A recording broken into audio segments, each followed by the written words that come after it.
सामा खेले गईलो चकौआ भैया के आंगन है।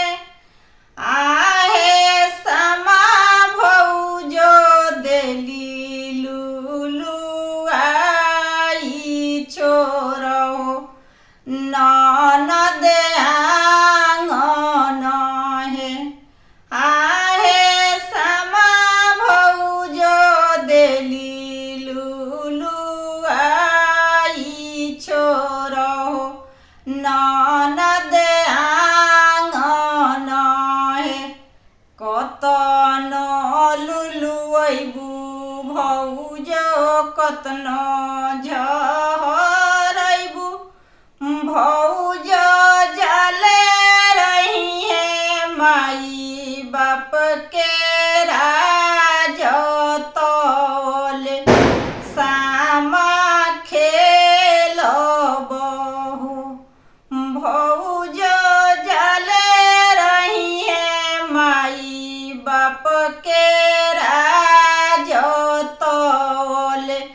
सामा खेलबहे भौजो छूटी जई है माई बाप के राज छोड़ब तोहरो आंगन है। भौजो छूटी जई है माई बाप के राज छोड़ब तोहरो आंगन है।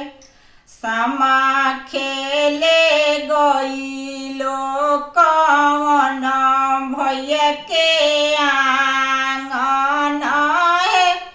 आहे कवन भौजो लेली लुलुआई छोरो ननद आंगन है। कतनो लुलुआइबू भौजो कतनो झहरैबू भौजो जाले रही है माई बाप के राज तले का। सामा खेलबहु भौजो जाले रही है माई बाप के